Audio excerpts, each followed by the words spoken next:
place, isn't it? Hey, in and out. Well, yeah, I must say, everywhere. I mean, it's all happening tonight, all happening. Do you want a coffee or something? I've got a cup of tea going, Okay. yeah. Could I have a cup of coffee, please?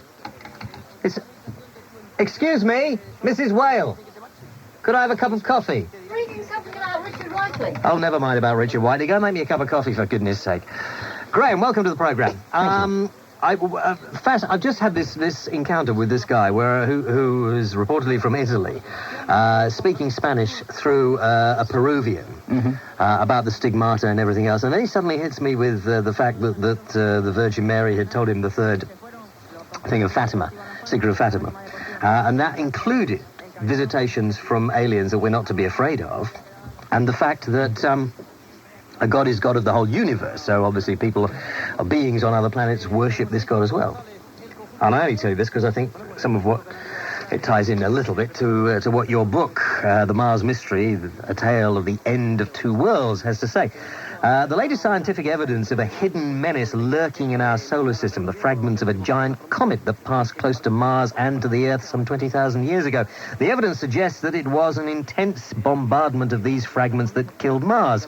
Not millions of years ago, as most scientists still suppose, but very recently.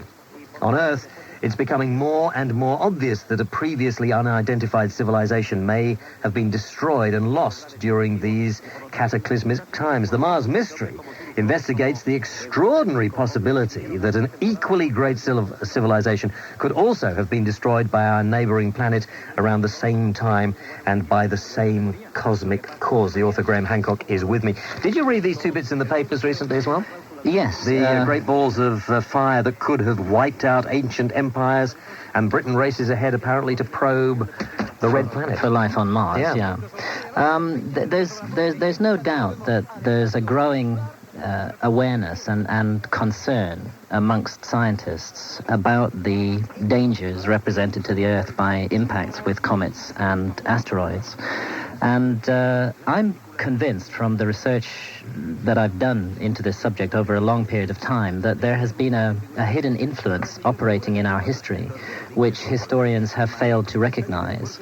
We really have a rather comfortable and arrogant view of our own past, and all we really know about our own past is based on less than 5,000 years of recorded history, when the ancient Egyptians and the Sumerians started writing things down less than 5,000 years ago. Just to finish, I mean, to draw conclusions about the nature of life and the environment that we inhabit on the Earth on the basis of just less than 5,000 years of history may be a terrible mistake. Do we know, I mean, I'm not very scientifically minded, Graham, so you'll be able to guide me, but do we know how old this planet is, more or less, or not? It's a pretty good bet that the scientists are right when they say it's 4.5 million years old. 4.5 billion years is a good bet. So dinosaurs that were wiped out go back how long was that? The dinosaurs were destroyed 65 million years ago and had a good 100 million years plus prior to that, yes. A very long-lived species, which was totally obliterated 65 million years ago. And I mean, this again comes to the point because we now know why the dinosaurs became extinct.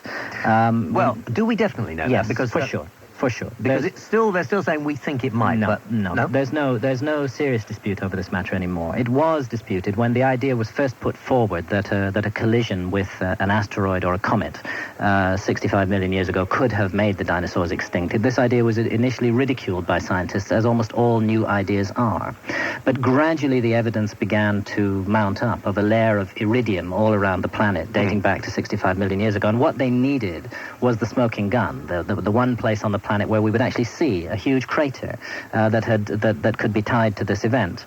And that crater proved very elusive to find because the Earth is a dynamic planet. There's constant forces of erosion at work. Land that was on the surface gets buried and disappears out of sight. But it was found, and it was found by people looking for oil in the Yucatan Peninsula off Mexico. Using gravity mapping techniques, they were looking for oil deposits, and what appeared was the outlines of an enormous crater, half in the sea, under, of course, the seabed, and half underground in the Yucatan Peninsula. And this was initially kept secret for commercial reasons by Pemex, the Mexican petroleum company that was looking for oil, but eventually the information was released. Scientists put it together, and they realized this was it. This was the smoking gun.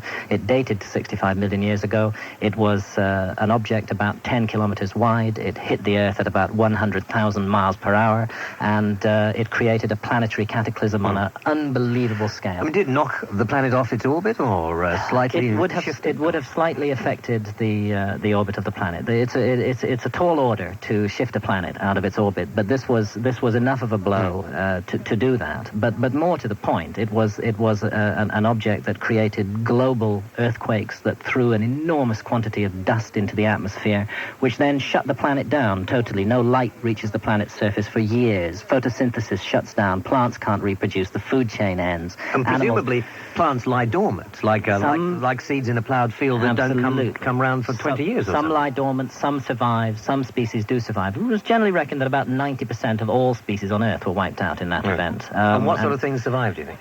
Well, we fish. did. Our ancestors did. Yeah. The ancestors of mankind did. The ancestors mammals did. Fish, so that huge quantities of fish survived and regenerated. Life regenerated itself. But this was, were such an object to hit the Earth today, no scientist in the world would put a penny on the chances of the human race surviving. But they feel that they would. Now, I've got to take a break. We'll come back after this. Okay. Let's do this. This is Talk Radio. The vibrations, depending on the tone and the level that they're at, and the time that you actually decided to go into this field, is going to be different. It's fascinating. You know, you can spend hours. I see. I don't know what that had to do with what we're talking about, Ash, either.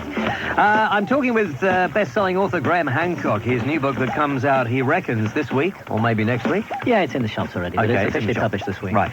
It's called The Mars Mysteries. It's a tale of the end of two worlds, but maybe the beginning of the realization of where we're going, or how we're going to get there anyway. When did you first become interested in this sort of thing, Graham? I mean, what's your sort of history? Well, my background is as a journalist. I was involved in serious journalism for a long time. I was the East Africa correspondent of The Economist, based in Nairobi, and covering wars, famines, economic affairs, politics in East Africa for several years. But I moved out of that field and into another field. I mean, it's a long story, but I got interested in a strange myth in Ethiopia, that the Ethiopians possessed the Ark of the Covenant, and I decided to investigate it as a journalistic investigation to see why everybody in Ethiopia believed this, and this led to a book called The Sign and the Seal, which traced the history and the story of the Ark of the Covenant. And did they have it? Well, I think they've got a very good claim. Nobody else in the world claims to possess it. They do, and it's a long story. But you look a bit like Indiana Jones. I thought that when you walked in, there was a sort of similarity between it's a funny thing. The country where my books have done best of all, by far, is Japan. My last book, Fingerprints of the Gods, sold 2.5 million copies in Japan, and they've turned me into a kind of cult figure in Japan. They started producing cartoon books about me in Japan, and they do me up as Indiana Jones with the hat and the whip and everything like that. I never thought I'd become a cartoon. You better get out on the Strand, not the Strand, on the Mall when the Emperor comes down, just to make sure there's somebody there to wave at. Absolutely. So what happened was I got interested in historical mysteries, and this led me inevitably to Egypt, which is the heart of all mystery in the world. Why today. is Egypt the heart of it? What was so special about it? I mean, it's. Before we get to that, I want to just go back a minute, because although the dinosaurs were all wiped out and they've been around for 100 million years, you reckon, do you think, as some people are suggesting, that there could well have been civilizations before that on this planet, inhabiting this planet, that could have gone the same way a few times? Yeah, I think that we are a species with amnesia. I think we know almost nothing of the truth of our own past, and I'm convinced that there has been a lost civilization, and I think that the evidence for this is mounting to a point where it's becoming overwhelming, and where dignified and serious academics who normally regard such matters as below their concern are beginning to feel that they have to address these issues. This was the whole theme of my previous book, Fingerprints of the Gods, that there has been a lost civilization, and that later historical civilizations inherited a legacy from it.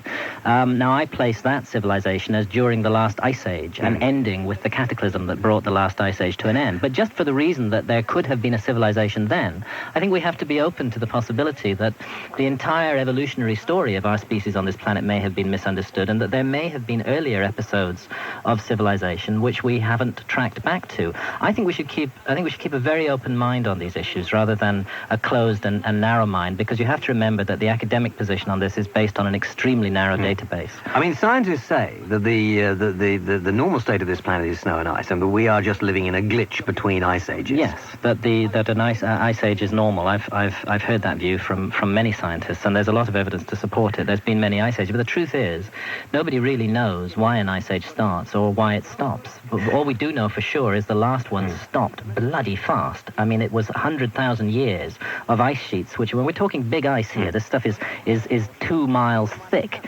over Manchester, you know, and 2 miles thick over New York. It's not changed over Manchester.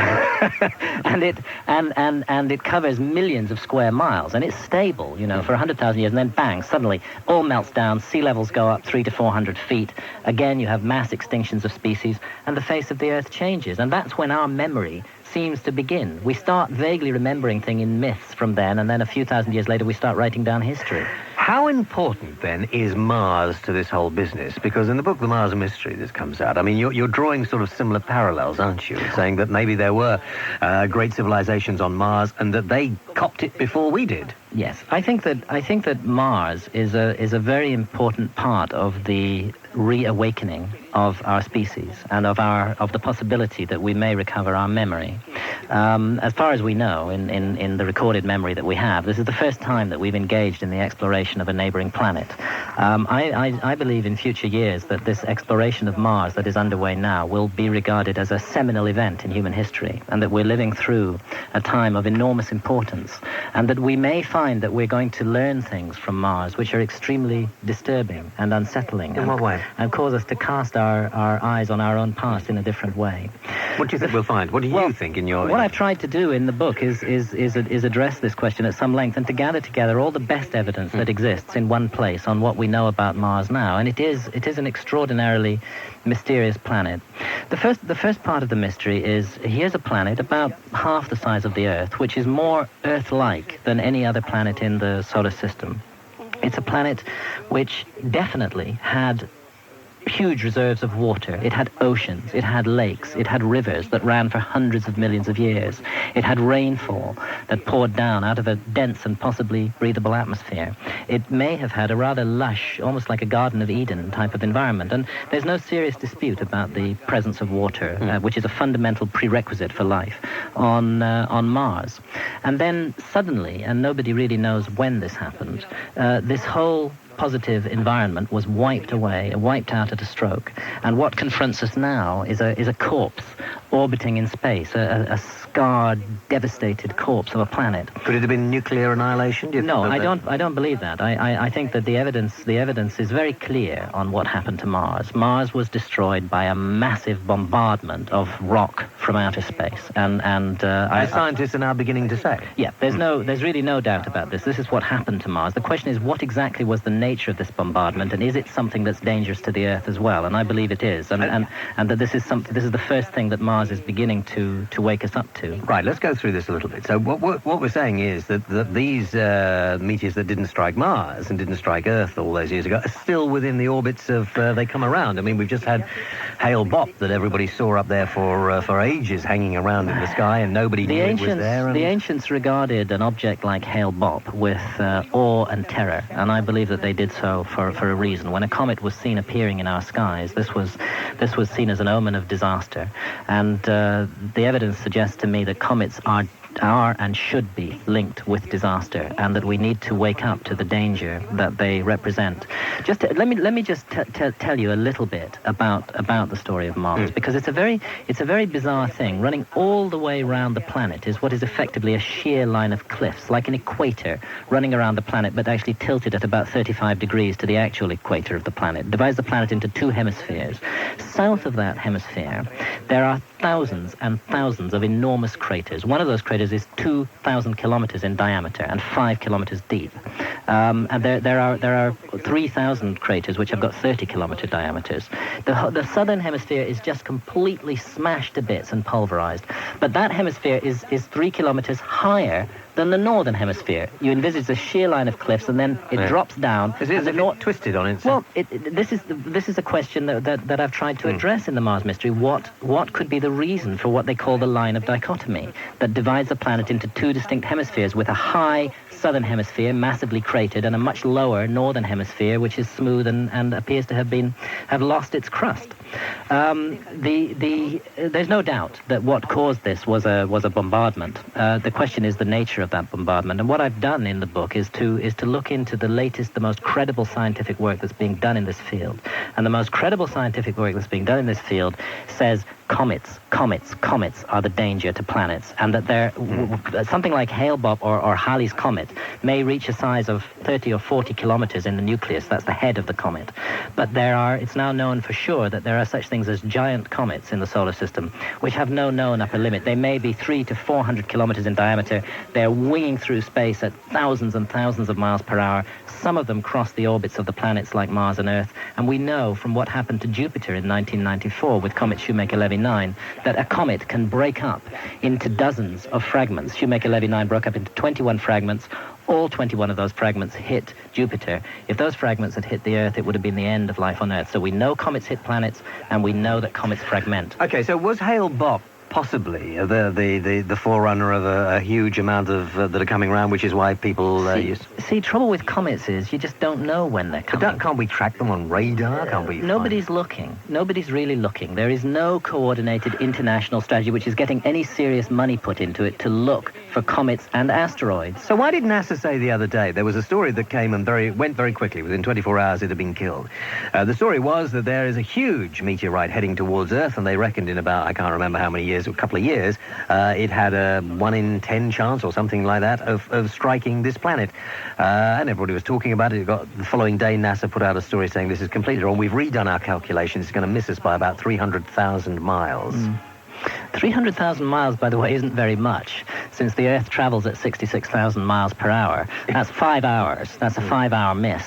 Yes, this indeed was the case. It seemed that the Earth was threatened, and then NASA calmed the story down. Actually, I feel very uncomfortable about all of those calculations because it's too early to be sure exactly what this object's going to do. What is sure is it's going to pass very near to the Earth. We're definitely sure that this is a huge meteor that's coming, meteorite. Yeah, it's an asteroid. And it is on an Earth-crossing orbit, and we are going to miss it according to the calculations, but not really by that much. What it tells us is that the more we look out there, the more we start seeing big, dangerous, unpredictable objects that are coming at us out of the blue. But is there anything we could do? I mean, is there any point in worrying about it? Yeah, there's a great deal of point in worrying about it. There's two things about comets and asteroids. You need to pay the bank manager back for a start. There's two things that can be done that make this kind of disaster different from other disasters. The first thing is that unlike earthquakes, unlike volcanic eruptions, a collision between the Earth and a comet could actually end all life on this planet. It could sterilize this planet and make it a place that no life will ever live on again. No other disaster can do that. Secondly, it's the only kind of natural disaster on this scale that we might have some real hope of preventing if we're prepared to put the effort and the energy and the imagination into doing it. The more we have people on the basis of absolutely no evidence who say, no, it's impossible, we know that the Earth's never going to get hit by a comet and it only happens every 100 million years and let's not think about it, then the less likely it is that it's going to happen.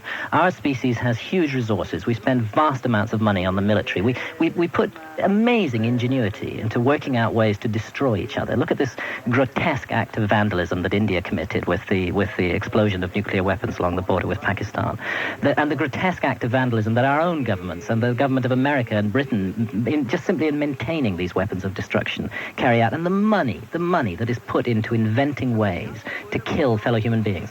If we just shave off 1/10 of the amount of money that the Earth is presently spending on destruction and devote it to surveys of Earth-crossing asteroids and comets, this would be money very well spent. Nobody would be hurt by it. If we find that there isn't anything there that's going to hit us, so much the better. But I really believe it's worth looking. I thought there was a department in NASA that was actually doing that. NASA disposes of $13,000 million a year in its annual budget. It spends $1 million a year on asteroid surveys. This is pittance. Okay. Do you think that we are reaching a time? I mean, I know that our orbit changes, doesn't it? We're reaching a time at the end of the millennium where the orbit we're going to be at the furthest junction from the sun or something. We're going to be on I'm not sure, but... No, we're not at extreme eccentricity at the moment. I personally do believe that we're living in a very strange and interesting time. And it is a time when people are waking up and we're shaking off rigid patterns of thought and starting to be open to extraordinary possibilities. Many people now do ask themselves fundamental questions about what is the meaning of life? Why am I alive? What's the purpose of life? What does it mean to live on a planet, to be given this incredible gift of experiencing life on a planet? And what does it mean to possibly lose it all? We're coming up to that time when all the planets are going to be in a line. There will be an alignment of the planets on the 5th of May in the year 2000. And is that going to give us any sort of problem with, I don't know? The argument has been that the combined gravitational pull of 5 planets in a straight line with the Earth on the other side of the Sun could affect the orbit of the Earth, could cause the crust of the Earth to shift. I'm not sure whether that's right or not. I just think that, again, it's a sign of an awakening cosmic awareness that there's stuff going on out there that we really need to know about, and we've got to stop being blind and deaf to it. What do you think the civilization on Mars was like? Do you think it was a civilization like our own? Do you think it was... I don't know whether there was a civilization on Mars. What I've tried to do in the book is show that we should be open to this possibility. Our scientists... great men like Carl Sagan, for example, do not regard it as a lunatic, I mean, the late Carl Sagan, unfortunately, do not regard it as a lunatic idea that there is life elsewhere in the universe. On the contrary, most reasonable objective scientists regard it as a lunatic idea to assume that we're the only form of life in the universe. What a ridiculous, Earth-centered idea that is. If there's life here, there should be life elsewhere. So you know, there's a tendency, I heard one of your listeners calling in just before I came in, who was saying that I don't know anything about this guy with the stigmata, and I don't really care either, but he was saying that that he must be a fraud because he talked about extraterrestrials. Well, I'm sorry, I don't get that. Talking about extraterrestrials is a perfectly reasonable thing to do. There are billions of stars like the sun, and around them are billions and billions of planets, and chances are, odds are, on some of those planets there's life. We should be open to this possibility. There's a possibility that there was a civilization on Mars, and there's some intriguing evidence which suggests this. The tendency of most scientists up to now has been to dismiss that evidence, which takes the form of structures that look a bit like pyramids, an object that looks a bit like a face, may not be pyramids, may not be a face, may just be weird geology. There's some odd mathematical arrangements connecting these various objects, and quite frankly, if that mathematics came in a radio signal from deep space, every scientist in the world would say it was a sign of intelligent life. Why is Egypt so important? Egypt's important because it's the memory bank of mankind. It's the one place. It's the earliest high civilization that we remember. And the ancient Egyptians were born, it seems, fully formed right at the beginning. They were building pyramids, the most extraordinary monuments on the face of the earth. I mean, the Great Pyramid weighs 6 million tons.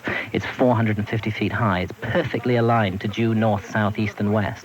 And we are asked to believe that this was built by a people with almost no experience of construction whatsoever. It doesn't make sense. Maybe it wasn't man-made. Well, I think it was man-made, and I think it was made in 2500 BC when it's supposed to have been made. But the Egyptians said that they inherited all their knowledge from a former time. They said that they received a legacy.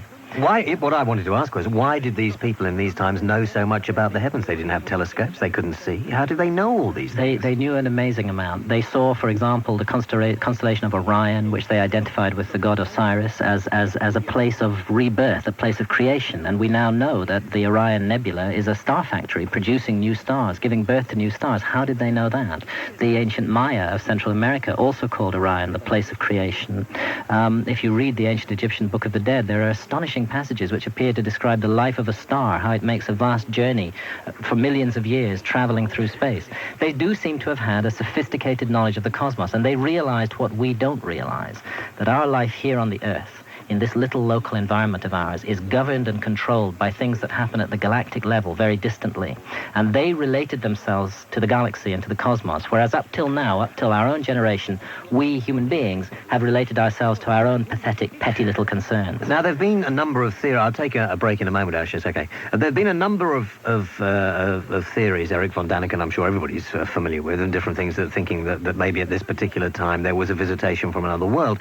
But is there a possibility say that the Egyptians had contact, had knowledge, if you like, of a former civilization on this planet that told them these things? I'm convinced that that's the case. I believe that a great civilization did exist on the Earth during the last ice age, and that it was destroyed in the cataclysm that brought the ice age to an end, and that there were some survivors. As all the myths and legends of the world say, the flood of Noah is just one of thousands of stories that speak of this event, and that some of those survivors settled in Egypt, and the Egyptian myths speak of this. They call it the first time. They call it the time when the gods came to Egypt and brought the knowledge of civilization with them and set about in Egypt a process that would reconstruct the former world of the gods. And the Egyptians tell us that this was thousands of years before the first pharaoh of the first dynasty ever sat on the throne, and that knowledge was passed down from the first time to the pharaohs, and that the pharaohs were the descendants of this earlier, I can only read it as an earlier civilization. But oddly, they also do say that the gods came from the sky, from the stars, and I'm not sure what emphasis to put on that. So where did we lose this information? Where has it got to? Why has it gone? Well, it's gone because the Earth suffered a phenomenal cataclysm about 12,000, 13,000 years ago at the end of the last ice age. This was big. I mean, this was very bad. This was a global flood. This was 70% of all species rendered extinct. And do you believe that maybe the story of Noah in the Bible is actually what they were talking about? I think it's one of our accumulated faint, vague memories of a forgotten episode in human history and of the survivors of a great cataclysm. And what intrigues me, and really what connected me from this line of research to Mars, is that cataclysm was caused by impacts with fragments of a comet. And so it may well have bounced off Mars, or hit Mars, broken up into Mars and come down, and then hit us on the way through. I think the same object that wiped out Mars was also responsible for the end of the last ice age on Earth, and has been responsible for subsequent disasters on the Earth, and will be responsible for future disasters. Now, what I was going to say is, now what goes around comes around. I mean, presumably it didn't go out of our solar system, and it's just on a long thousand years cycle. The theory, in brief, is that a giant comet, somewhere in the region of 300 to 400 kilometers in diameter, falls into the inner solar system as a result, and I can explain how this process works. There's been great scientific work done on this by men like Victor Klube and Bill Napier. Falls into the inner solar system, fragments somewhere in the inner solar system, and I'm the first person in the Mars mystery to suggest that this fragmentation happened right in the face of Mars and was responsible for the destruction of Mars. And then the orbit of this comet was across the orbit of Mars and across the orbit of the Earth, and that the fragments, the remaining fragments, those that didn't hit Mars, continued on that Earth-crossing orbit and have periodically visited the Earth with cataclysms.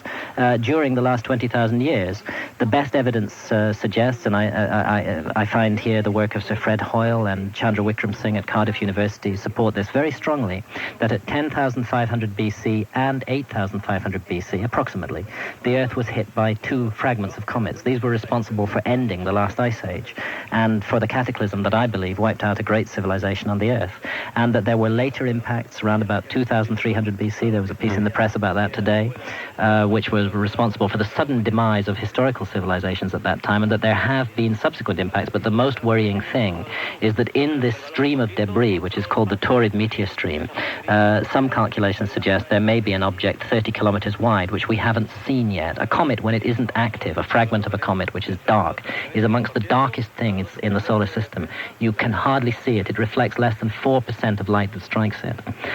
So we have a dark, deadly, lurking ghost floating out there, which can, or vampire, which can strike this planet at any time. Conspiracy theory. Do governments know more than we know? And yes. Are they keeping it from us? Yes, governments definitely know more than we know. Any fool knows that. We're clearly kept in the dark about a great deal of things by governments. It's government policy not to inform their citizens of everything that goes on, and this is regarded as sensible and right behavior by most governments. But the possibility has to be recognized that governments may know more about a comet threat to the Earth than they're letting on, and that rationale could be found within government why it isn't necessary or it isn't wise to inform the public of this. So I think we have to be open to the possibility of government conspiracies, but not to be driven mad by it, you know. Because it seems to me that every time we get pictures, and we get a few stories in the news, great pictures back from so-and-so space mission, and then they disappear. Or they say you can't see this, or you can't make it out. It's a very odd way of handling information, particularly with NASA, and particularly with information Well, I spoke to NASA the other day, and they said, we put everything we get on the internet. But they clearly don't. No, they don't. I mean, the first two images of the so-called face on Mars were taken in 1976 by the Viking orbiter, and within minutes of the first image having been received, it was released by NASA, but it was released in a context which immediately rendered it harmless. It was released in a context that said, how interesting, this looks like a face, but actually it's a trick of light and shadow. And we know it's a trick of light and shadow because a few moments later another picture was taken, or rather a few hours later another picture was taken, and it didn't look like a face anymore. That statement wasn't true. No picture was taken a few hours later, but one was taken 35 days later, which didn't resurface from the archives for almost 10 years, and that picture also showed an object that looks strikingly like a face. Now, NASA has rephotographed the face on Mars this year, in April 1996, and that image was immediately put on the internet, and the image didn't look much like a face. It looked like what somebody described as a bit of cat litter, actually. And that image was picked up by a surprising number of newspapers around the world and was run under headlines like NASA defaces Mars. 5 hours later, NASA put out another image, somewhat enhanced, which looked much more like a face. And further work has been done with image enhancement on this image, which was shot through heavy cloud in very unfavorable conditions. And the more image enhancement is done, the more it resumes the appearance of a gigantic face with a very regular enclosure around it, which is extremely hard to explain naturally. As I say, it Good may photograph be... in your book as well. Yeah, it may be weird geology. I think we have to be open to both possibilities, but I think it's extraordinarily irresponsible of us as a species, with all these funds that we have to dispose of, that we're not spending a bit more investigating this mystery, because the face on Mars isn't the only object that might be artificial. It's in a region called Cydonia, which is just littered with structures, objects that don't appear to be entirely natural. Okay, Graham, thank you for the moment. We're going to come back, take a little break. If you'd like to talk to Graham Hancock, who's my guest and the author of a new book called The Mars Mystery, A Tale of the End of Two Worlds, call us. Free call 0500 1053 89. This is Talk Radio. I've got a feeling that the human race is at a very dangerous point.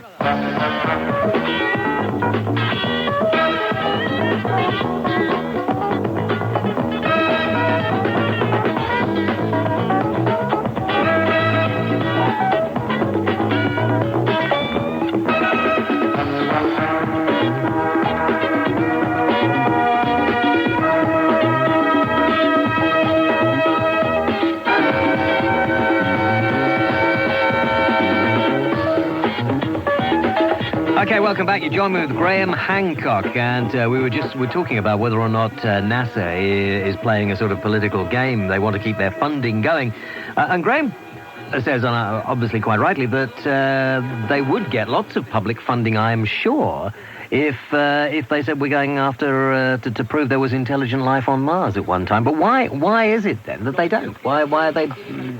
It's something that I've racked my brains over for a long time and have addressed in the book. Is this very question, because there's no doubt that there is great public interest in the possibility of extraterrestrial life, and particularly if there might be evidence of it on a neighboring planet.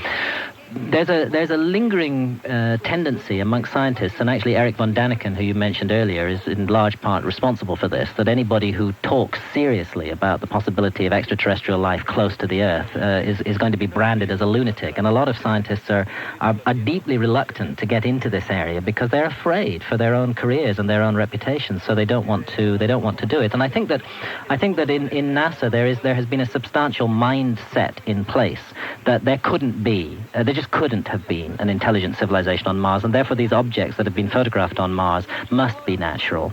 But I sometimes wonder, looking at the way that this story has been handled by NASA over the years, whether there isn't some other kind of agenda operating behind the scenes. I've tried very hard not to be paranoid in this book, and not to succumb to the natural tendency to assume that any big bureaucracy is involved in dark conspiracies. But there are some very odd things about the way NASA has behaved. I mean, the way that it welcomed the issue of microbes on Mars, and it did really play that for every penny it was worth to attract more funding for its work on Mars. And yet, having gone that far, I mean, it says, yes, we believe that there was microbial life on Mars 3 billion years ago. And they keep emphasizing, but only very primitive life. Well, quite frankly, as far as we know, there was only very primitive life on the Earth 3 billion years ago as well. And it seems to me that evidence for primitive life on Mars 3 billion years ago constitutes a prima facie case for evolution leading to much more advanced life on Mars at a later date. So I think there's been a lot of contradictions in NASA's position on this. There's no doubt that NASA have lied, directly lied, over the status of the face on Mars, saying that it had been disproved to be a face by a disconfirming photograph a few hours later when this was not true. This is on the record, it's a fact. Did they ever answer the criticism of why they lied? They've never explained why they'd lied. And when I look at their behavior over the last 20 plus years on this issue, it seems to have been a kind of double strategy of releasing some tantalizing information on the one hand and then attempting to downplay it on the other, so like they have their cake and eat it as well at the same time. Put your headphones on, let's take a couple of calls. Nigel is in Cheltenham, you're on Talk Radio. Nigel through to Graham Hancock, hi. Hello James, hello Mr. Hancock. Hi. I'm disdainful of all this New Age nonsense myself, but the two particular points I'd like to put to you... Pause a moment though. What do you mean by New Age nonsense? The sort of stuff that much of what you've been saying in the last half hour. I mean, for example, what? This business about altering human consciousness and so on. I see no evidence for that at all. I see no grounds for it. But what I'd particularly like to put to you is that your assertions about a comet interfering with human history in the historical period are actually derived, aren't they, from books published by Immanuel Velikovsky in the early 50s, Ages in Chaos. And, Velikovsky did great work on cosmic cataclysms in the 50s, but the real source of this work are men like Victor Klube at Oxford University, Bill Napier at the Royal Armagh University, Sir Fred Hoyle of Cambridge, Professor Chandra Wickram Singh, Professor of Astrophysics at Cardiff. These are the men now who are doing the great work on comets and cometary collisions with Earth, and quite frankly, what I've tried to do in my book is to popularize that work and put it before the public in a palatable form. Yes, it's obviously a popularization. Thank you, that's what it intended to be. Isn't it the case? Actually, I'm interested, tell me, Nigel, what is wrong with popularization of everything? Otherwise, we don't all bloody understand it. The trouble with popularization is that people tend to start talking nonsense, for instance, about ancient Egyptian history, as Mr. Hancock has. What do you know about ancient Egyptian history? Well, I know, actually, I'm an undergraduate reading history at Oxford. But about ancient, you're reading ancient Egyptian history? No, I'm reading modern history. But so what do you know about ancient Egyptian history? I'm just about to tell you if you stopped interrupting me. I know, for instance, that the pyramids didn't appear fully formed, but they revolved. There's the step pyramid at Saqqara, for instance. There's 150 years of traceable archaeological evolution before the greatest stone monument that mankind has ever built. Do you think that's enough? I think that the practice, that the art or the practice of building pyramids was actually evolved, that the ancient Egyptians did it themselves. That's observable. I think the ancient Egyptians did it themselves too, but I'm still puzzled how they managed to build a monument of such perfection. It's aligned to true north better than the Meridian building of the Greenwich Observatory in London. How they managed to do that is just 150 years of experience. They learned to do this themselves, and the means by which How did they learn to do it? Well, by the use of their intelligence and engineering skills, of course. That's no answer. That's just an oversimplification and generalization. Thank you, Nigel. We'll take many more calls from you. If you'd like to talk to Graham, we'll be back right after the news in a couple of moments. Don't go away. Graham Hancock is my guest. The Mars Mysteries, his new book, A Tale of the End of Two Worlds.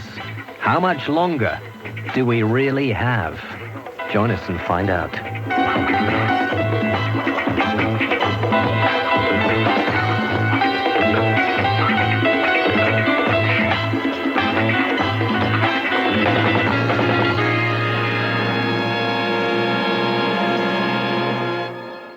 0500 1053 89. Graham, do you think we were living in an interesting time? Yeah, I do. I think we're living in a wonderful time. It's a time. I personally take a lot of my own philosophy from ancient texts. I've spent, unlike an earlier caller who's studying modern history, I've spent much of the last 10 years in an intense study of ancient Egypt, to the extent that I've been able to do so, and trying to read the ancient Egyptian writings in translation, the pyramid texts, and what all of these texts tell us, and later texts as well, is that Mankind is a kind of fulcrum of a cosmic struggle between good and evil, and that what makes us different from other species is that we have the power to choose. We have the power to make a choice. There's the ghastly abomination of people who kidnap and torture and murder children in our society, which is increasing today. And these people, each and every one of these people, they make a choice for evil. They make a choice to inflict misery and pain on the child that they kidnap and on the family of that child. They make a choice. And they may believe that they're going to get away with it one way or another. Whether they get caught or not seems to be the only issue that concerns them. But if you follow what the ancients taught, they tell us that we all will pay a price for our actions, and that we'll all be accountable for what we do in our life. Does that make you religious? And that actually it's better to be to pay your dues in this life than in the next one. And I believe that what's dawning is a realization that we are confronted by a power of choice. We are confronted by the choice of making a good world or a bad world. And I believe that the realization that we can choose, the fact that we live in a time of an awakening of understanding that we can make these choices and that it rests on our shoulders is a great time to live. You believe in good and evil, then? I mean, Yes, I do. My problem I have with that is that I think a lot of these people are mentally sick, and that they are not actually responsible for what they do, that they are for some reason without any kind of conscience. No, I believe they are absolutely responsible, particularly those who calculatedly plan a kidnap and torture and murder. This is an act of choice, which somebody has. That's not the act of a sane person, though, is it? I don't really think it matters whether the person is sane or not. I believe that the person is responsible for their actions, and I think that our society today has unfortunately made a large choice in the direction of violence and cruelty. We've created an ethic where we believe that everything is to be evaluated in material terms entirely. So if somebody has more of something, then they're somehow better, and if somebody has less of something, they're somehow worse. And because everything's weighed in material terms, because we don't think of the spiritual side of life and the spiritual side of our actions, it is possible for people actually to use a fellow human being as though they are just an object, which has no meaning to them at all. Sounds like you're talking about the Inland Revenue to me. Now, let's go back to the calls. Put your headphones on. Is that the stigmatist chewing gum there? Right. Or maybe I'm just keeping his tissue on top of his maybe I'm doing him a great disservice. Maybe somebody else stuck chewing gum on my desk. John in Essex, you're on Talk Radio. Hello. Hi, James. Yes, John. You're through to Graham. Yeah, congratulations on your award, by the way. Thank you very much. You deserved it. But don't lose the edge, you know? No. Well, I'll try not to. Right, now my question was, the Mayan people, in their ancient text, actually said that the secrets to the universe would be revealed to us, and that the answer was in between the paws of the Sphinx in Egypt. Does he know anything about that? I'm not aware of any Mayan text which speaks of the Sphinx in Egypt, or of any Mayan text which says such a thing. But what I am aware of is the extraordinary Mayan Calendar, which is a work of amazing scientific sophistication, which calculates the length of the solar year better than we do today in our calendar, and which does say that the Earth will be afflicted by a gigantic cataclysm in the very near future. When you convert the Mayan calendar into our calendar, they say that on the 23rd of December 2012 AD, all life will be brought to an end on Earth by a huge disaster. Yeah, but then, like, as you said, it's up to us, though, isn't it? We have the choice. And the thing is... This is the very strange and eerie thing that seems to be hinted at in all the ancient texts, that somehow we bring this disaster on ourselves. Yeah, but the thing is, all religions and beliefs are all fatalistic. There is always an end. Why can't it just go on? Oddly, the ancient Egyptians weren't fatalistic like that. They felt that a great deal was in our own hands, and depicted it that way. Why did the Egyptian civilization, Graham, suddenly sort of just fizzle out? It didn't suddenly fizzle out. It lasted in recorded history for 3,000 years. It was an enormously stable society, and many of modern historians look on this as somehow a failure on the part of the ancient Egyptians, that they kept things the way they were and didn't change without moving forward, and didn't appear to move forward. But you see, the way the ancient Egyptians saw it was they had created the perfect environment to nurture the human spirit, and since it was perfect, they saw no reason to change it. They felt that it worked very well, and travelers like Herodotus, who came to Egypt, testify to this. They say that the Egyptians were the happiest, the most serene, the most generous and decent people that they had ever encountered. Another problem we've got is that the mankind is incredibly arrogant. You had that chap phone up earlier who's doing a degree in modern history or whatever. I have no degrees at all. I have qualifications, don't have a degree, but I've read modern history, and I'm reading ancient civilization work. And there you have it. Yeah, I think weakness is his arrogance. Absolutely, I absolutely agree with you. And our great hope is that more and more people today are refusing to be dictated to by so-called academic experts and are making up their own minds. John, thank you very much indeed. This is Talk Radio. I can't use my 8.5 inch or my 15 inch.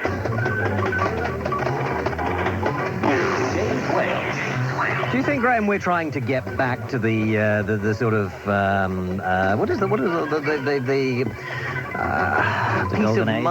peace of mind of Egyptian time that we've all raced and or we have to go this path, don't we? We have to do what we're doing. We're confronted by a choice as to what to make of our world and of our society, and more people today are realizing that in order to make an informed choice, we need to listen to the testimony of the ancients and not just to the testimony of modern scientists. We have to listen to what our ancestors have to say, and if we do listen to what they have to say and inform ourselves with that, then I do think the chances of making a better world are rather high. Okay, Graham Hancock is with me. His new book, The Mars Mystery, A Tale of the End of Two Worlds, has just come out.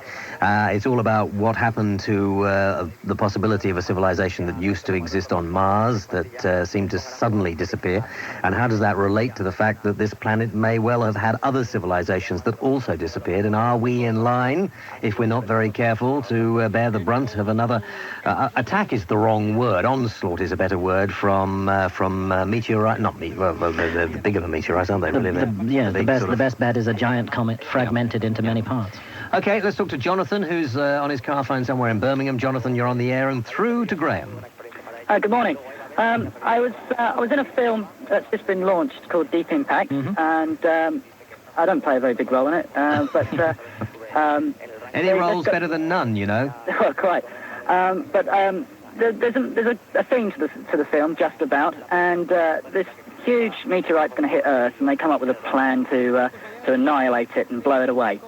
My question is... Hey, Jonathan, just before you ask the question, who starred in the movie? Who starred in the movie? Yeah. I haven't a clue, I'm an extra. Oh, right, okay, I just wondered. Okay, go on. Okay, so anyway, the question is, if we inherited, or if the Egyptians have inherited this knowledge to build pyramids, do all these sort of things, and the previous guys got zapped, it doesn't seem like they had a good plan for blowing away comets that are coming. So my real question here is, are we going to be cleverer in this form than the previous inhabitants? I think that the previous civilization was taken by surprise by this disaster that brought the last ice age to an end. And I think that the survivors of the civilization did everything in their power to understand what had happened to them and to pass this knowledge down to the future. And I do think that there are intriguing references to what happened to the Earth in the ancient texts. And oddly enough, and it was one of the things that got me into this subject, there are intriguing references to the planet Mars in Egyptian tradition and in Mexican tradition as well. Okay, thanks, Jonathan. Let's talk to Helen in Herefordshire. Helen, you're on Talk Radio, and through to Graham Hancock. Good morning. Hi. I just wanted to ask you whether you knew anything about the pictures that the Russians had from Mars about 10 years ago. I saw them on a television news program, and they said that they looked like aerial pictures of Los Angeles, that it was sort of a huge city, some of the buildings perhaps about a mile wide. There was, I think, even something that looked like a ruined suspension bridge, and the Russians said that there was going to be more news within the next month. And then we heard nothing more about it. That's right. There were some very strange rumors, certainly, about photographs from Russian craft, although the Russians have not had, at least officially, any very successful photographic missions to Mars. But some photographs, 20 or 30 frames, were sent back and did appear to show intriguing objects, and also the shadow of an object being cast on Mars from space, which some people have interpreted as a spacecraft. But I'm afraid the evidence that we have on what the Russians got in those photographs is so rumor-laden and so thin on the ground that we can't say anything for sure about it. Haven't they released them now or not? No. No, they won't? Have they definitely got these photographs? No, they don't definitely have these photographs. Right. It could be a rumor. Did you see the photographs? No, I haven't seen the photographs, and I don't know anybody who has. I saw them. I actually videoed the news reports at the time, but I've lost the video now. But, I mean, it was really incredible. Yeah. I mean, there were genuine pictures, supposedly, at the time. And then it's been hushed up subsequently. Yeah. It doesn't surprise me. I think that the whole attitude of the scientific world to this problem on Mars has been extremely peculiar from the very beginning, and it's why I can't help feeling that there may be something more going on there than we realize. Helen, thank you for your call. Graham, do you think there are civilizations on probably all our near planets, or have been at some time? I don't know, is the answer to that question. I think that the numbers, the statistics of the enormous quantity of stars that there are in the known universe, and the growing evidence that there are planets circling many of these stars, makes it very likely that there is intelligent life out there.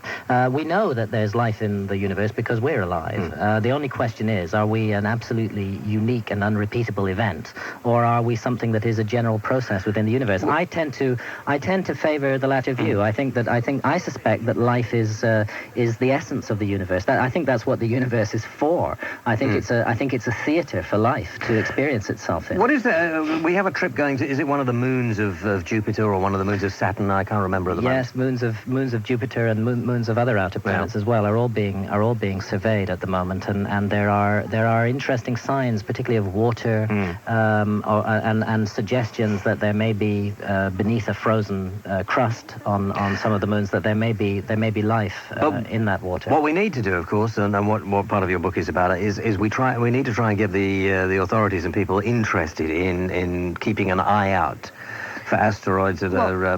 Two things need to be done. I mean, first of all, we have the Hubble Space Telescope at the moment, which is sending back enormously interesting pictures from deep space. We need another space telescope that's up there, which is also photographing in the infrared, because some of these objects come at us from the direction of the sun and are absolutely invisible to normal telescopes. Is it likely... We need one which is dedicated to surveying Earth-crossing and potentially Earth-hitting objects. Is it likely at this particular moment in time there is a huge foreign body winging its way towards us that we are not even aware of, and that our scientists are not aware of? Yes, I think it's extremely likely that there is such an object. I'm persuaded by the calculations of the scientists, some of whose names I've already mentioned, which indicate the breakup of a huge comet in the solar system about 20,000 years ago, and that bits of which are still there. The calculations indicate they connect it to what is called the Torrid meteor stream, which we see meteors from twice a year, and that these meteors, which are just like sort of cosmic sparklers,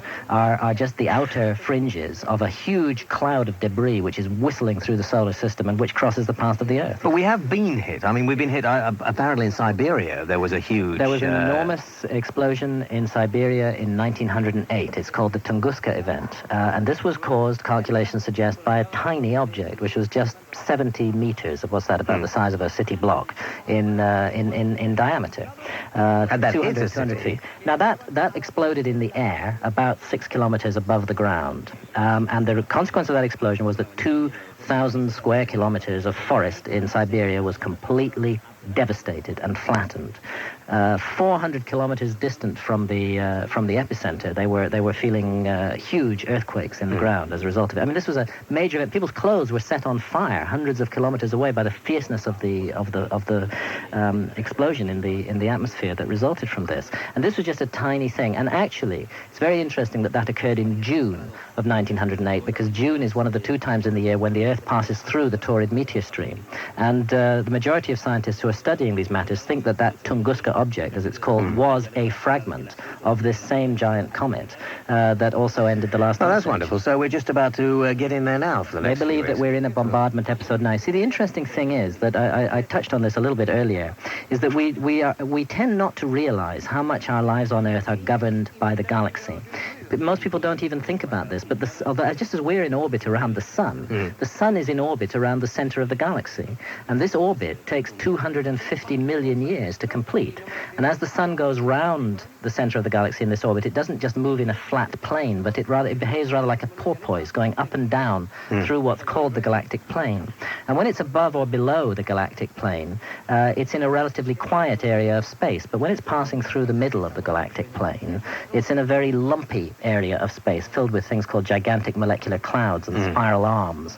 And when the solar system, because the sun tows the whole solar system along with it, passes through the galactic plane, this causes gravitational disturbance to the solar system. Now, it's known that the solar system is surrounded by an enormous cloud of comets. These clouds are called the Oort cloud, after the astronomer who first identified it. And it's estimated that there's 100,000 million comets sitting in the Oort cloud, some of which are giant comets, hundreds of kilometers in diameter. As the Earth passes through the galactic plane, the gravitational influence of the galactic plane throws some of these comets into the inner solar system, and they gradually migrate down into the inner solar system. It takes 5 or 6 million years for them to reach our part of space. And the evidence suggests that we passed through the galactic plane just about 5 or 6 million years ago, and that we can expect to be in a bombardment episode now as a result of this. This year? Right now, this time. Our epoch, our generation. Okay, we're actually been quite lucky so far over the last... they've missed us, but June is a bad time. June is a bad time, and so is November. Book your holidays. Andrew in Kent, you're on Talk Radio through to Graham Hancock. Hello. Hello. Hi. I'm very glad to get through, but you have to apologise me for my slight nervousness, because I'm not used to being like on Talk Radio talking to millions of people or whatever. Uh-huh. But, Are you telling me you're an extraterrestrial next? Well, how did you know? Just intuition, I guess. Yeah, but I agree with a hell of a lot of what Nigel Hancock is saying. Graham Hancock, thank you. Because at the end of the day, there's only a few people like him that is actually saying things that only maybe less than 1% of the population of this planet Earth is willing to stand up and say. And as far as what I'm concerned, I strongly believe that we are, especially as we are approaching the millennium, and especially since it's alignment of the planets and different things like that, that we will be coming into contact with extraterrestrials. And these extraterrestrials, as Graham Hancock has been saying, have been with us since before I even know I've recorded history. And my personal opinion is, and not just my personal opinion is, but a lot of people of my persuasion, we believe that we are just but the physical manifestation of higher beings, and that as when it says in the holy books, not whether it's the Bible or whether it's the Vedas or whether it's any other holy book, it doesn't really make much difference. Whether you're a Red Indian, whether you're an Aborigine, or whether you're an Eskimo, makes no difference. That we are just in physical manifestations of their love, their hates, their jealousies. And as regards to floods and things like that, what you were talking about earlier, I mean, I'm no Christian, don't get me wrong. I mean, I don't have no disrespect as regards Christians, but it talks about a time when, in Genesis chapter 1, verse 6 and 7... There were giants in the earth in those days.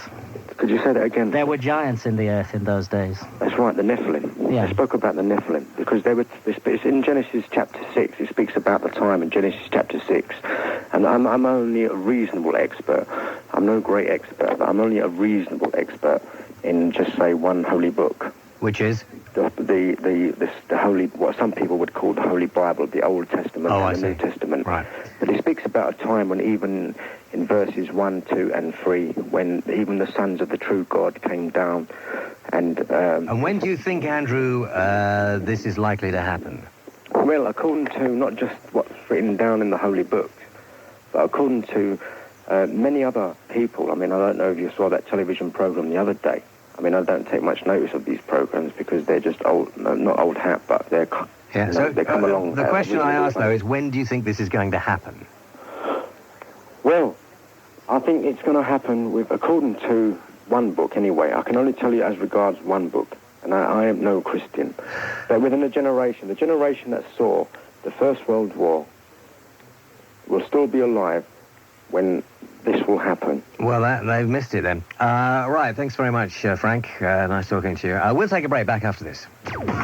If you want your horoscope and your birthday fork... It's a tremendous adventure. What did he say?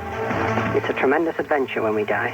All right, okay. Well, we'll all look forward to it. Bob in Hastings, you're on the air, and through to Graham Hancock. Hello.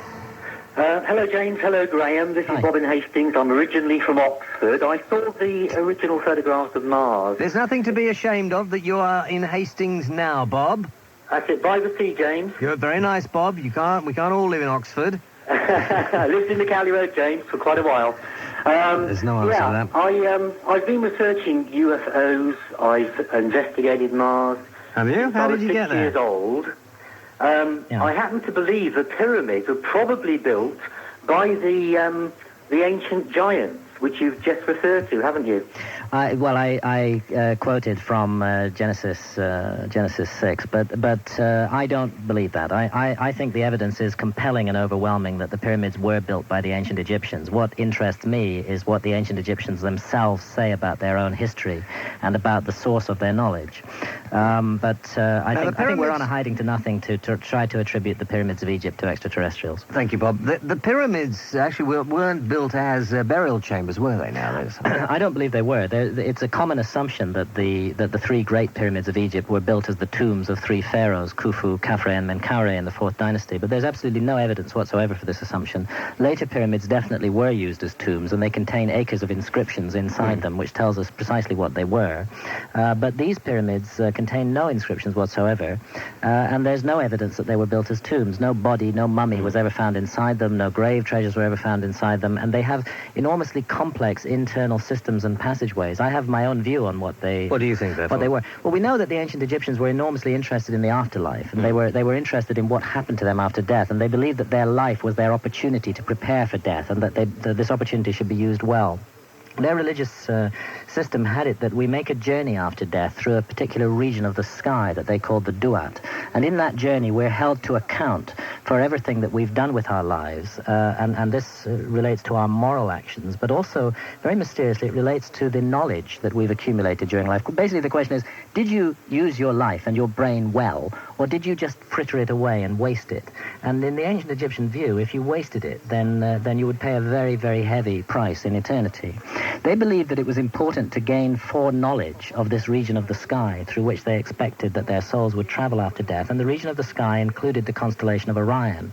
And my friend and colleague Robert Bauval had demonstrated in his book The Orion Mystery that the three great pyramids of Egypt are laid out on the ground in the pattern of the three stars of the belt of the constellation of Orion. And I think this is the key to the whole mystery. I think that what the pyramids were a model, a three-dimensional interactive game, in a way, in which the pharaoh learned to prepare for his afterlife journey.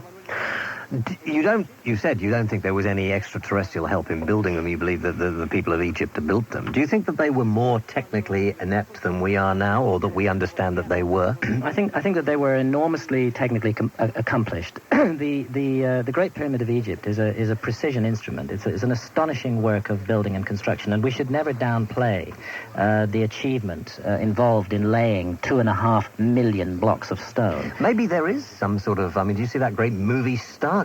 Yeah. Maybe there's some kind of pathway through there. I really enjoyed the first 12 minutes of that movie. I think that the honest reaction to the Great Pyramid of Egypt is one of puzzlement and awe. It's not something that we could easily do today. It's something that is at the limit of what it's possible for human beings to do then or now. And it required an enormous level of skill and dedication and commitment to build it. And I don't think we have that skill and dedication and commitment today. Simon in Hull, you're on the air. Hello. Yeah. I also wanted to talk about the account in Genesis. Yeah. What it actually says is that spirit creatures came down from the heavens in order to have sex with women on the earth. And it was their offspring who were the mighty men. Now, these men were obviously not extraterrestrials, they were hybrids. Now, do you think they had anything to do with the building of the monuments in Giza? See, I don't know whether we should take Genesis that literally or not. I've always felt that passage in Genesis is an extremely intriguing one, and that it does seem to cast back to some extraordinary episode in human history, but I wouldn't like to prejudge what that episode is. I wouldn't like to say definitely that it's to do with extraterrestrials or not. There could be many other explanations for it, including taking it at face value that it speaks of spiritual beings. Perhaps they weren't extraterrestrials, perhaps life is much more complex than we imagine. But extremely powerful men on the earth would explain how these 200-ton blocks of granite were moved from Luxor Yeah, they would, but you could explain it in other ways too, through the ingenuity of the human mind and through focused effort and will. I prefer to explain it that way. The ancient Egyptians had the capacity to move very large blocks of stone right down to the end of their history. I'm convinced they knew something that we don't know, but I'm not yet convinced that they got that knowledge from extraterrestrials. But they certainly got their knowledge from somewhere. You don't think it was a question of then rolling it on large logs and? No. I just can't buy that. The whole ramp and sledge theory. I mean, you have to consider the population of Egypt wasn't very large, 2 or 3 million people at the time the pyramids were built. It was a country that 9 months of the year was required to devote almost all of its labor force to agriculture, which leaves just 3 months a year for building a pyramid. And then you have to consider that there's 2.5 million blocks of stone to be laid in those 3 months every year, and the pyramid is supposed to have been built in 20 years. Well, it works out like something like 1 block every 4 minutes or less, which is a pretty demanding feat in terms of construction logistics. But there could, as Simon says, there could have been these giants. Well, yes, and we have to. I think we have to be open to all manner of extraordinary possibilities. Just recognizing the very fact that we are alive today is an extraordinary possibility. Simon, have you read Alan Alford's book, Gods of the New Millennium? I haven't read that one, no. I've read a couple of Graham's books. You should have a look at Alan Alford's book, Gods of the New Millennium. It's quite interesting. Have you read that, Graham? I'm sure you've... I've got it, I've skimmed it, I haven't read it all. It's fascinating. As all these theories are. Carl in London. Oh, good morning. Speak. Yeah. If the ancient Egypt was so perfect, why did it have slavery? It didn't. The ancient Egyptians in the Old Kingdom period did not have slaves.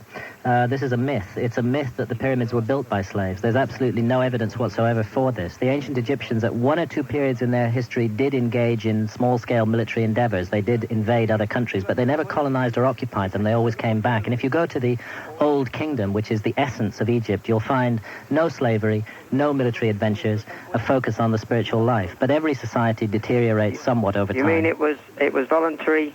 Absolutely. There's no doubt about it. The work on the pyramids was done by a volunteer workforce. So what about the fact in the Bible that it talks about slavery? This is referring to a later period of Egyptian history. It's referring to the Ramesside period, Ramesses II. I'm not aware of overwhelming evidence that even Ramesses II had slaves, but certainly the Egyptians in that period were not quite the same morally as the earlier Egyptians had been. Carl? Yeah? Haven't you had your dose of being on this program? You're calling me every night. No, I don't call you every night. Yes, of course you do. You're telling the dominatrix you had a sexual experience with an alien. Well, that is a fact. Rubbish. Well, that's true. When were you sexually abducted? No, on several occasions. Really? When was the last? I think it was about 2 years ago. Amazing you never spoke to me about this before. No, well, I don't normally speak about it. No, of course not. Okay. Denise in Harrow, you're on Talk Radio. Hello. Hello. Hi. Hi. Well, I was going to ask whether, there was a case for meeting aliens for sexual experience with frustrated spinster like myself in the 60s. It sounds great. Frustrated? 60, aren't you supposed to finish with sex about 50? Oh, go on, James. You know that's not true, don't you? Oh, dear. Anyway, hello, James. No, I hello, don't, Graham. Hi. Read your book, The Sign and the Seal, couldn't put it down. Thank you. And after reading it and hearing you speak today, I just don't know how you do it. I don't know how someone can have so much knowledge in their brain. I'm really very, very impressed. Thank you. He's not about to abduct you, Denise, so you can pack it in now. That would be lovely. The voice sounds good. No, actually, to be perfectly honest with you, every question I had has been shot down in flames or answered. But I was just wondering now whether, in actual fact, after the cessation of manned space flights to the moon, etc., and we are now relying on equipment, cameras, etc., do you think that maybe NASA might be more funded if perhaps they proposed another a manned space flight to Mars? I know that Mars, as it was, well, as you say, it could have been a Garden of Eden before the collision or whatever happened to it. But do you think that maybe funding would come? People would be more interested, governments more interested? NASA has a plan to put a manned mission on Mars within the next 20 years, and I believe it will. And I only believe that when that is done, if they put the manned mission in the right place, which is the area called Cydonia, will we settle the issue of whether these strange monumental structures on Mars are artificial or not. But the interesting question isn't really so much the question of the amount of funding NASA has, because it has lots. I mean, $13 billion a year is big money by anybody's standards. The interesting question is the priorities that NASA applies to the allocation of that funding. And right now, for some reason, the organization seems to be dominated by an extremely boring bunch of geologists who just aren't interested in issues like this. I think what they need to do is switch their funding from some programs into others.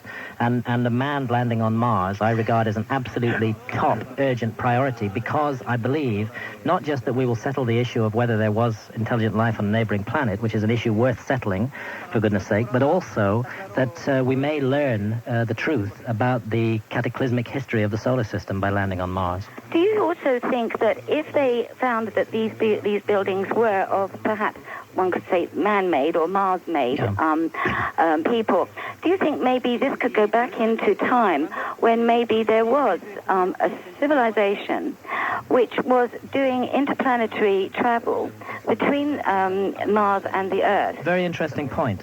I've asked myself this question many times. If the pyramids on Mars are artificial, and I underline the word if, then we have to face the fact that there are pyramids on the Earth as well, and we know they're artificial. And we have to ask ourselves, how likely is it to be a coincidence that there are pyramids on Mars and pyramids on Earth? Or is there likely to be some connection? If there is a connection, then there's only a very limited range of possibilities as to what that connection could be. Either a civilization from Mars visited the Earth and taught us the art of pyramid building, or an earlier civilization from Earth visited Mars and taught them the art of pyramid building, or there was a third-party civilization, an interstellar civilization, which visited both Mars and the Earth. But if those pyramids are artificial, I personally don't think it's a coincidence that there's pyramids on the Earth. And are the pyramids in Egypt supposedly aligned with the pyramids on Mars, or is that just... No, there's no evidence of that. The only certain evidence is that the Great Pyramids of Egypt have, the Great Pyramid itself has internal shafts which point at specific stars, and that they are laid out on the ground in the pattern of specific stars. So there's a very strong sky-ground connection between these, involving the pyramids on Earth. Some of the geometry that is found in the pyramids on Earth, such as the value pi that we use to calculate the circumference of a circle from its diameter, are also found in the structures on Mars. Measurements have been done on the NASA photographs, and they yield recognizable geometry similar to the geometry of the pyramids on Earth. And while I don't regard that as conclusive, I regard it as a first step case for a further investigation of this mystery. And I'm just disappointed that so far scientists just want to dismiss it because they're afraid of looking foolish. Okay, Denise, thank you very much indeed. Maybe we'll do a programme on sex in your 60s. I feel it coming on as I get closer. Peter in Bristol, you're on Talk Radio. Oh, hello there. It's this aliens business. This relates to a call you had not so long ago. What is their fascination with rectal examination, basically? No idea. Can you give me a little light on that? Throw a little light on it or not? Yeah, but you hear it from almost, I've seen a few documentaries on this. Well, maybe you need to look at the orifices in turn. I don't know. Well, no, they're always very specific. You hear this from, every one of these so-called... Well, isn't it the same when you go to a doctor? They want to examine you and find out what's wrong with you. Isn't that the first place they look? Thank you, Peter. Back after this. Dear Fat Man, here's a question. The conversation. I have periods in life where I actually forget who I am, where I am, and what I'm doing.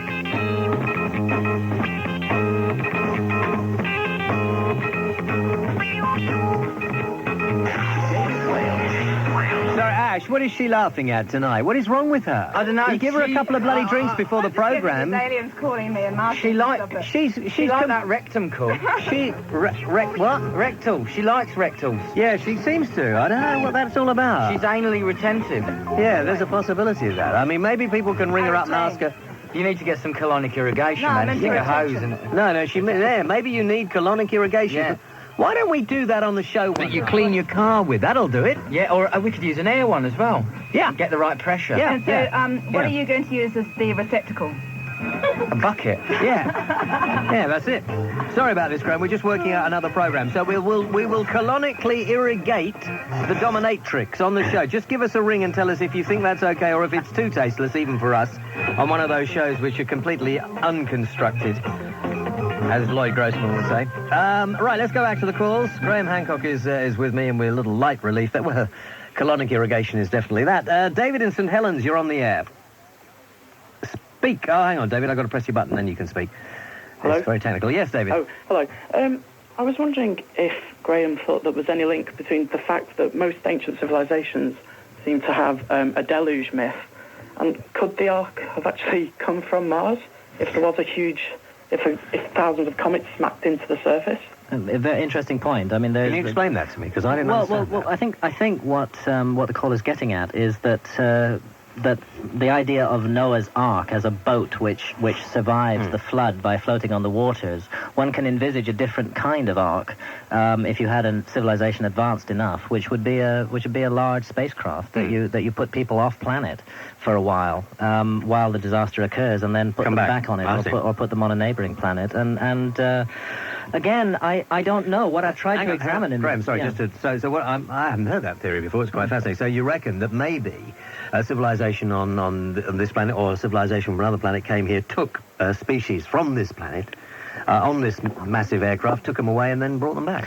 That would be one possibility, or an advanced enough previous civilization confronted by such a disaster might have, just as we might do today. I mean, if it became clear that in 10 years' time our planet was going to be destroyed, that life was going to become impossible on this planet as a result of a collision with a comet, and if it was clear that we couldn't prevent that collision from taking place, then you can be sure that the best minds of our scientists would be focused on trying to find a way for some people to survive, and one way which certainly would be looked at would be some kind of orbiting space station. We wouldn't go.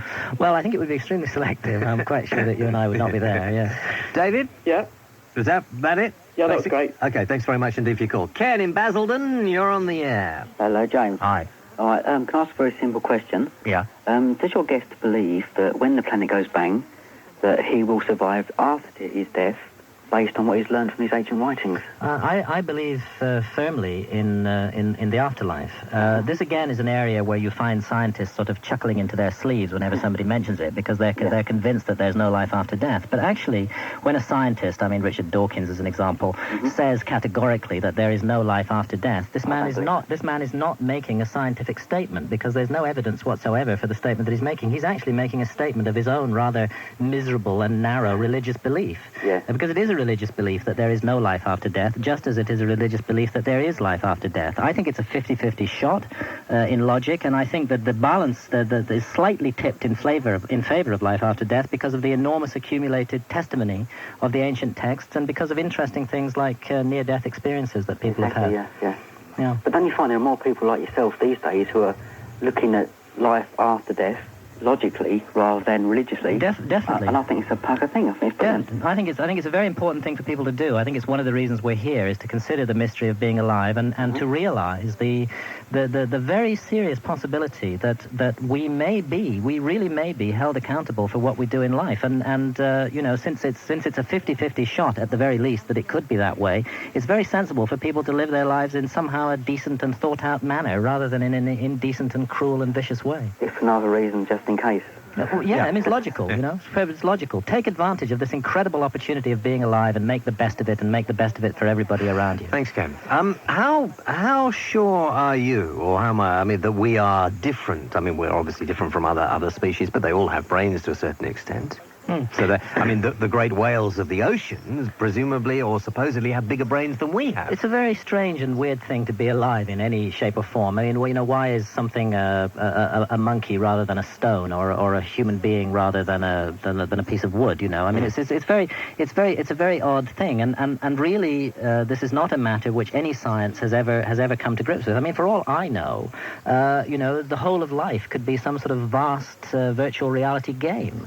I mean, the whole objective of virtual reality games is to produce a virtual reality which is so real that we can't distinguish it from reality anymore. Maybe that's what we're all doing. Maybe we're living out an experience, and that at the end of it we step out of it and realize, yeah, we were playing a game all the way along. Who knows? You see, this is the thing: is you just can't make categorical statements on this. I think that my own guess is that life is an opportunity to experience things in material form that cannot be experienced in any other form, and that there are various levels of life. Maybe we've played this game, or successive civilizations have played this game, and the win is that civilization carries on, and many times it doesn't. They've lost the game, bang, go back to scratch, and who knows, we all go off with a meteor, a comet, whatever, or we go on to the next level. Seems to me a very reasonable proposition, and I think it's as reasonable as any other proposition. David in London, you're on Talk Radio through to Graham Hancock. Hi, good morning. Hi. You mentioned before about there being no proof that the Egyptians had slaves. I'm actually Jewish myself, and it's recorded in our Bible that the Egyptians took us as slaves for 210 years. Yeah, it is. It just, it could be that... I'm not saying that's any proof of it, because you don't have to believe in it, but that's what we believe in. I know it's what you believe in. I'm not certain at all that it was true. And also, I'm not sure if... I think some people believe that the Jews were the ones who built the pyramids. I don't know for sure. Certainly there is this view. Again, there's no historical evidence for it, particularly so since the period of the so-called Jewish enslavement in Egypt was at least 1,000 years later than the time when the pyramids were built. I'm only saying, I'm not sure. I know for sure. I'm only mentioning the fact that they were... Fair enough. Fair enough. I know that this is stated quite categorically in the Bible, and it has been the source of some misunderstandings over the construction of the pyramids. Right. I'm not. You mentioned before the fact that the Egyptians never battled against other people. They did. I'm not saying that they battled against the Jews. The Jews actually went there themselves. They did engage in short-lived foreign adventures in later periods of Egyptian history, particularly in the New Kingdom, which was the time, if there ever was a time, when Jews were in Egypt. We know Jews were in Egypt. The only question is whether they were there as slaves or not. I suspect it's more likely that they were there as voluntary workers. I don't know. I mean, as far as I'm concerned, they weren't. But there again, you're entitled to your view. That's right. I wasn't. No, I was saying the reason why I brought up the fact that you said about battle. They went there themselves. I'm saying they eventually got taken into slavery over the years. And in fact, they were there for 210 years. So you were saying before they took about 20 years to build the pyramids. The Great Pyramid is. If the Orthodox Egyptological theory is right, that the Great Pyramid was built by the pharaoh Khufu during his reign, we know that he reigned for 23 years. Therefore, that's the maximum period that could have been taken to build it. Right. Okay, then. Thank you for your call. Thanks very much. Okay, David, bye. Let's go to Ayrshire. Andy, you're on Talk Radio through to Graham Hancock. Hello, Graham. Good evening, James. Just would like to mention a scripture in the Bible that talks about the earth staying forever. In Ecclesiastes chapter 1 and verse 4, it says, a generation comes and a generation goes. It says, but the earth abides forever. So you see, God has a purpose for the earth, and he won't allow anything to happen to it. Because in the Psalms he says, the evildoers will be cut off, in the Psalm 37, 9 to 11. And verse 11 says that the meek will possess the earth. That's what Jesus spoke about later on. He said the meek would possess the earth and live forever upon it in abundance of peace. So it won't be destroyed by anything from outside. I think that you're probably quite right. The Earth as a planet will continue to survive any conceivable asteroid bombardment, or comet bombardment, short of a collision with another planet-sized body. But whether life and human civilization will survive on a totally devastated planet is a matter for which I personally would not rely entirely on biblical testimony. Could I just say one other thing? In Isaiah 40 and verse 22, if you like to make a wee note of that, it says there, this is Isaiah speaking, it says, he who sits above the circle of the earth. And that was written in the year 732. And it was only in 1969 when we went out with a spacecraft that we could look back and see the earth was a circle. Yeah, it wasn't a rugby ball or anything. Right. And yet he said that all those years ago. Yeah, but the Bible's about truth. They had this knowledge, yes, absolutely. I believe they did. Good point, Andy. Thank you very much indeed. Now, we have only got a few moments to go, Graham, and I'm just going to see where we're going to go off to next. I think we might take number 2 if that's... if that's any good. Or let's go to 5 and then we'll come back to Keith in Norfolk first. You're on Talk Radio. Hi, Keith. Hi there. Yeah. Don't you think your two subjects tonight could have been linked? The secrets of Fatima and his warnings about nuclear proliferation? Could it not be that the nuclear tests are pushing the Earth into the path of something and we're being warned about it? Well, I don't know, Graham. I don't think that they are. I think that nuclear tests are amongst the ultimate follies of mankind, and that we're like a bunch of monkeys sitting displaying our genitals to one another by blowing up bombs on neighboring countries, close to neighboring countries' borders, and the very possession and boasting about nuclear weapons to me is a very bad sign for the future of the human race, and makes it very unlikely that we'll concentrate on the real problems that confront us.